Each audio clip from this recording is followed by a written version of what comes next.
This has been going on for hours.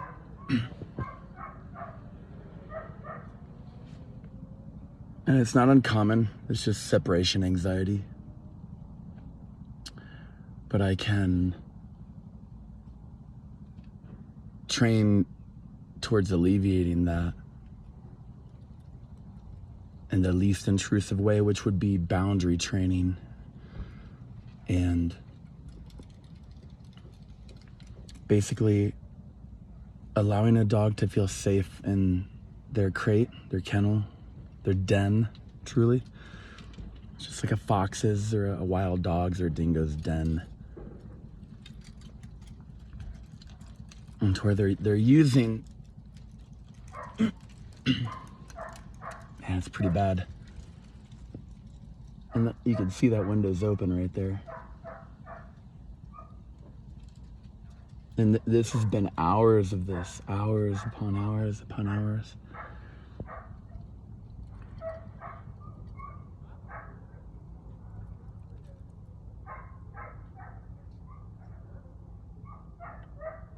And it woke me up in the morning. But the good thing is that it can be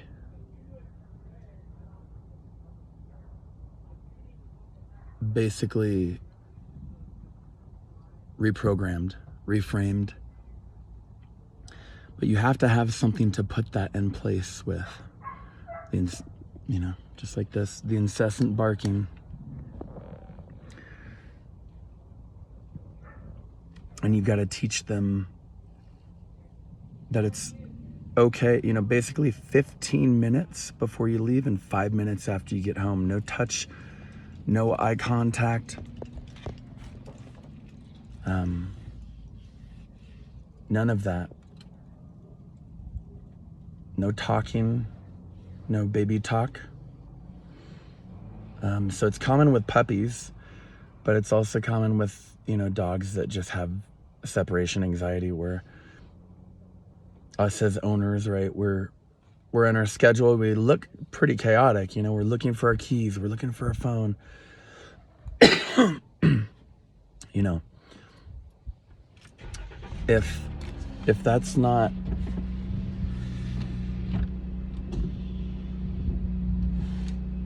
if we're not walking, just, you know, basically figuring it out, like we know what we're doing, with a sense of purpose, moving with a sense of purpose, they will feel that energy. And so routine, I mean, it's just like the special needs community. Like, you change 2 minutes of their routine. Yeah, listen to that. That's insane. You know, so they truly thrive on routine. And it's EDA, EDA, exercise, discipline, affection. That's the order that you need to approach it. And it's common, you know. I'm training a puppy right now, and he is doing the same sorts of things. It's just common. And usually people that get dogs, really cute dogs, really small dogs, really big dogs, it doesn't really matter. They have this trouble. And it wakes up the whole neighborhood. It causes sorry, I have an upper respiratory infection. I'm sure you could hear that. But it causes dissension in the home. And so that's why all these dog walkers will never not have a job. There will always be room for dog training, dog walking, manners, things like that. It is just necessary, and people go bonkers. They have all sorts of medical bills at the veterinarian's office, and it's just, oh, look at this. It's so cool. He thought I was a wildflower. But just thinking about, you know, thinking about these things, of like what you want to have happen, you know.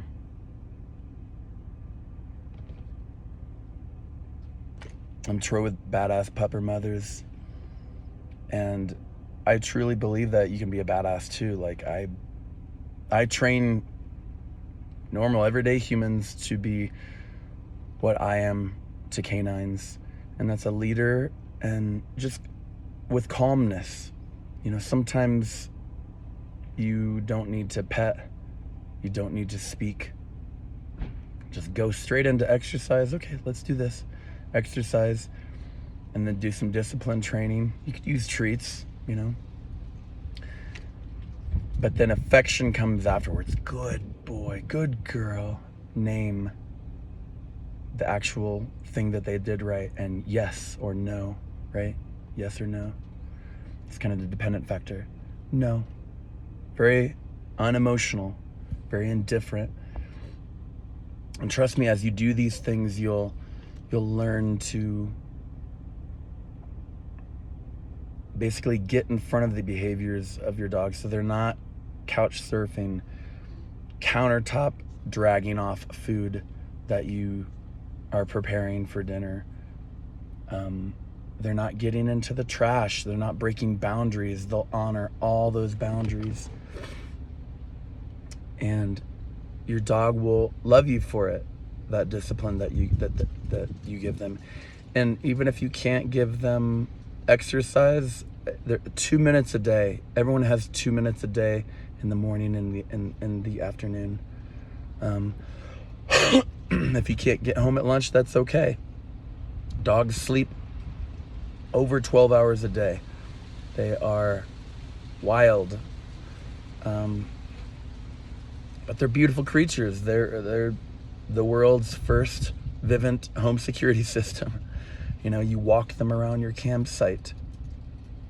Whatever the boundaries of your campsite are, they'll protect that. They'll keep track of that. They'll know what the scents are and what possible dangers you could be facing, or what has been there in the past. It's really a beautiful thing to have the company of a canine. You know, the company of a canine. It sounds so beautiful. You know, having dogs that like chase leaves and they're super reactive, it's fun, it's cute, until it's not. And then you have a dog like my neighbor's dog, you know, God bless them, but they're going through it. I bet you they're going through it. Or maybe they don't even know that their dog's doing this. They don't even know. So, and no one else will tell them. No other neighbors will be honest enough and kind enough to be like, hey, I noticed this is happening. Like, has there been any behavior changes or schedule changes or big emotions that are coming up in your household? Or they might not be willing to speak about those things, but they know. You know, I've worked with a lot of clients over the years since 2008, since I learned all this operant conditioning, you know, ignoring junk behavior, focusing and bringing forward and rewarding positive behaviors that they do. If your dog sits alone of their own accord, you need to be paying attention to them. And as soon as they sit, good sit, good boy, name, sit, yes, good boy, praise, good girl, whatever, whatever they are. But think about that. Think about how easy it is to do that. If you train yourself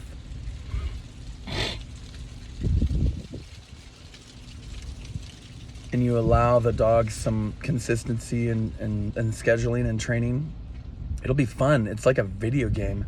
When I get to train dogs, it is literally like a video game. It's so fun. It's a live action video game, and it's so beautiful. If you have any questions for me, my name is Troy Morgan Jr. I'm with Music and Mutts LLC, and this is my channel, Badass Pupper Mothers. And we have extraordinary efforts, but it's through you.